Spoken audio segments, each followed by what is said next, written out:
الرحمن الرحیم. دیکھیں، سب سے پہلے ہمیں یہ جو علاقائی صورتحال ہے نا، اس کو یوں دیکھنا چاہیے کہ احادیث کے اندر جس شام کا ذکر ہے اس شام میں موجودہ 4 ممالک تو ڈیفینیٹلی شامل ہیں. صحیح. اس میں اردن شامل ہے، اس میں فلسطین شامل ہے، صحیح. اس میں لبنان شامل ہے، اور اس میں موجودہ سیریا شامل ہے. ایسے ہی. اس کے علاوہ بعض انٹرپریٹیشنز کے مطابق قبرص بھی اس کے اندر، سائپرس جس کو ہم کہتے ہیں، وہ بھی اس میں شامل ہے، رائٹ. اور ایک صوبہ ترکی کا بھی اس کے اندر شامل ہے. یہ سارا ملا کے شام بنتا ہے. ٹھیک ہے. لہٰذا جتنی بھی شام کے بارے میں نبی کریم صلی اللہ علیہ وسلم نے فضیلت بتائی ہے، تو اس کا جو مرکز و محور ہے وہ یہ پورا علاقہ ہے.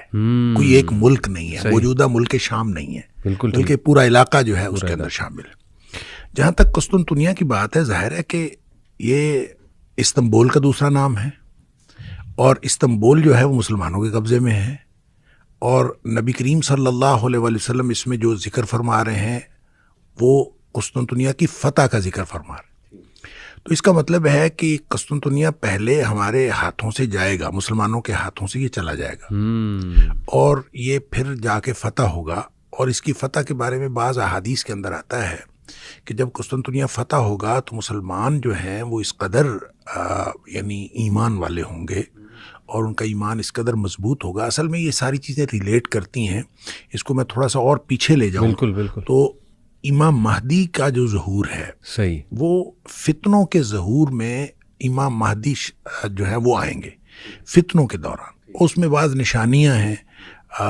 اس میں مثلاً یہ ایک نشانی یہ ہے کہ کوئی عرب جو بادشاہ ہے اس کا انتقال ہوگا، اور اس کے بعد جھگڑا ہوگا وہاں بھی، عرب میں بھی، کہ کس کو جو ہے وہ بادشاہ بنایا جائے. 3 پرنسز کا آتا ہے ذکر، آپس میں جھگڑا ہوگا. اچھا، اسی طرح یہ بھی ہے کہ مسلمانوں کی قیادت کا فقدان ہوگا. اچھا، اور اس میں یہ بھی ہے کہ مسلمان جو ہیں حج کے موقع پر اکٹھے ہوں گے، اور حج کے موقع پر آپس میں گفتگو کر رہے ہوں گے کہ کس طرح سے ہمیں قائد ملے. تو ان کو اس دوران، حج کے دوران جو ہے یہ محسوس ہوگا کہ جس کو ہم قیادت دینا چاہتے ہیں وہ شخص یہاں کہیں موجود ہے، اور پھر کوشش کریں گے کہ وہ ان کو ڈھونڈ لیں. اور اس میں پھر تفصیل آتی ہے کہ وہ مکہ میں کوشش کریں گے ڈھونڈنے کی. تو وہ جو شخص جس کو ڈھونڈ رہے ہوں گے، محمد بن عبداللہ، نبی پاک صلی اللہ علیہ وسلم نے فرمایا اس کا نام میرے نام پر ہوگا، اس کی ولدیت میری ولدیت کے اوپر ہوگی. بالکل صحیح. اور وہ حسنی سید ہوگا، اور اس کو جو ہے یعنی حضرت حسن رضی اللہ تعالیٰ عنہ کی اولاد میں سے ہوگا. اچھا، اس کو لوگ ڈھونڈ رہے ہوں گے، وہ مدینہ چلا جائے گا، پھر لوگ مدینہ جائیں گے، پھر وہ واپس جو ہے مکہ آ جائے گا. اچھا، یہ جو امام مہدی کا پھر بالآخر ان کو جب وہ پا لیں گے تو وہ موقع ہوگا کہ وہ حجر اسود کے قریب وہ موجود ہوگا، بلکہ ملتزم کے ساتھ وہ چمٹا ہوا ہوگا جب لوگ اس کو ڈھونڈ لیں گے. اچھا، اس کو ڈھونڈ لیں گے تو وہیں پہ گفتگو شروع ہو جائے گی کہ آپ کی ہم بیعت کرنا چاہتے ہیں.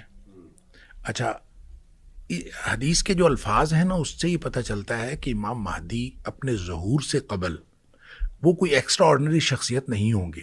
صحیح. یعنی پہلے بالکل عام آدمی ہوں گے، کسی کو نہیں پتا ہوگا کہ یہ امام مہدی ہو سکتے ہیں یا کوئی ساتھ. کیونکہ حدیث میں الفاظ ہیں کہ جب بیعت ہوگی نا تو وہ کہیں گے کہ میں پھر جہاد پہ بیعت لوں گا. اچھا، لوگ تیار ہو جائیں گے بیعت کرنے کے لیے. اس پر نبی اکرم صلی اللہ علیہ وسلم فرمایا فَيُصْلِحُ اللَّهُ فِي لَيْلَةٍ، اللہ تعالیٰ ایک ہی رات میں ان کو صلاحیتیں عطا فرما دے گا. صحیح. یعنی وہ جو باصلاحیت بنیں گے، بالکل ٹھیک، تو وہ ایک ہی رات میں اللہ کی طرف سے ان کو صلاحیتیں عطا ہوں گی. تو اچھا، اس موقع پر نبی کریم صلی اللہ علیہ وسلم نے فرمایا مسلمان 3 حصوں میں تقسیم ہو جائیں. اچھا، اس میں ایک حصہ مسلمانوں کا وہ ہوگا جنہوں نے امام مہدی کو ماننا ہی نہیں، اور ان کے بارے میں نبی پاک صلی اللہ علیہ وسلم فرمایا ان کا ایمان کے ساتھ کوئی تعلق ہی نہیں ہے. دوسرا حصہ یعنی 3 میں سے دوسرا حصہ وہ ہوگا جو لڑائیوں میں شہید ہو جائیں گے. ٹھیک. نبی پاک صلی اللہ علیہ وسلم فرمایا روئے زمین کے بہترین شہداء ہوں گے. اللہ. اس کے بارے میں بعض روایتوں میں یہ بھی آتا ہے کہ اتنی زیادہ جو ہے وہ قتل عام ہوگا اور اتنی زیادہ شہادتیں ہوں گی کہ بعض روایتوں میں اس طرح ہے کہ ایک آدمی کے 100 بیٹے ہوں گے، 99 شہید ہو جائیں گے اور ایک بچے گا. یعنی اس کا مطلب اتنے بڑے پیمانے پر جو ہے وہ شہادتیں ہوں گی، اور ان کے بارے میں نبی پاک صلی اللہ علیہ وسلم نے فرمایا کہ یہ روئے زمین کے بہترین شہداء ہوں گے۔ ایک حصہ جو بچے گا ان کے بارے میں نبی کریم صلی اللہ علیہ وسلم نے فرمایا اس کے بعد ان کو کوئی چیز، کوئی فتنہ ان کے ایمان کو خراب نہیں کر سکے گا، وہ بہترین مومن ہوں گے۔ اچھا، جو قسطنطنیہ کی فتح ہے اس کے بارے میں حدیث میں آتا ہے کہ وہ صرف لا الہ الا اللہ یا اللہ اکبر کی قوت سے اس کی دیوار گر جائے گی، یعنی ان کو لڑائی نہیں لڑنی پڑے گی۔ اچھا، یعنی وہ اس طرح کے مومن ہوں گے بالکل ٹھیک کہ جب وہ وہاں پہنچیں گے تو وہ اپنی لا الہ الا اللہ کہتے ہوئے یا اللہ اکبر کہتے ہوئے جب وہ قریب پہنچیں گے تو دیوار گر جائے گی اور وہ فتح ہو جائے گا بغیر کسی لڑائی کے۔ وہاں جب وہ فتح ہوگا تو ان کو اطلاع ملے گی کہ دجال کا ظہور ہو گیا ہے، اچھا، اور پھر یہ دوڑیں گے پیچھے کو جو کہ دجال کا ظہور ہو گیا۔ اچھا، یہ جو یہ تفصیل ہے تو یہ حدیث جو ہے یہ بھی اسی ترتیب کی نشاندہی کرتی ہے کہ جو بیت المقدس کی آبادی ہے وہ مدینہ کی بربادی ہوگی، اور مدینہ کی بربادی جو ہے وہ خروج الملحمہ، وہ جنگوں کا آغاز ہو جائے گا، اور جب جنگوں کا آغاز ہوگا تو پھر اس کے نتیجے میں فتح قسطنطنیہ ہوگی، اور فتح قسطنطنیہ ہوگی تو اس کے بعد جو ہے دجال کا ظہور ہوگا۔ تو یہ جو تفصیل ہے، یہ ترتیب ہے، لگتا ہے کہ ترتیب یہی ہوگی، اس لیے کہ جب نبی پاک صلی اللہ علیہ وسلم نے فرما دیا تو یقیناً یہی ترتیب ہوگی۔ تو اس میں ایک بات بہرحال میں جو آپ نے کہا کہ بیت المقدس کی آبادی سے کیا مراد ہے اور بربادی سے کیا مراد ہے، دیکھیں اس کا ایک تو مطلب یہ ہے کہ ہمیں جو سمجھ آتی ہے کہ بیت المقدس جو ہے وہ اس کے اندر جتنی خرابیاں ہیں، جتنے وہاں پہ کیوس ہے، وہ ختم ہو جائے گا۔ آبادی سے مراد یہ ہے۔ اچھا، اور یہاں کی بربادی سے مراد ہے جتنا یہاں پہ امن ہے یہ ختم ہو جائے گا۔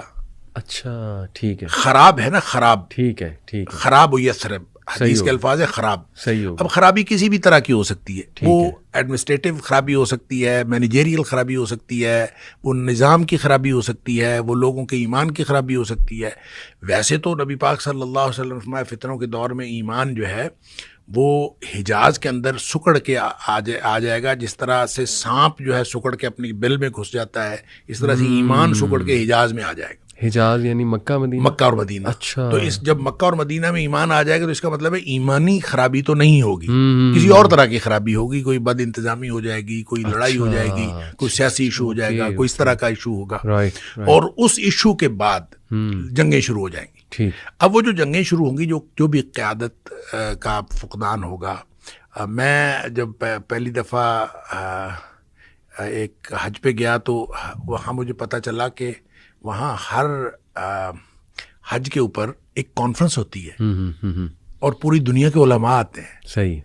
اور میں نے وہ جب وہ معتمر الحج جو ہے وہ میں نے دیکھی تو مجھے فوراً یہ حدیث یاد آئی کہ نبی کریم صلی اللہ علیہ وسلم نے فرمایا حج کے موقع پر امام مہدی کا ظہور ہوگا اور قیادت کا فقدان ہوگا۔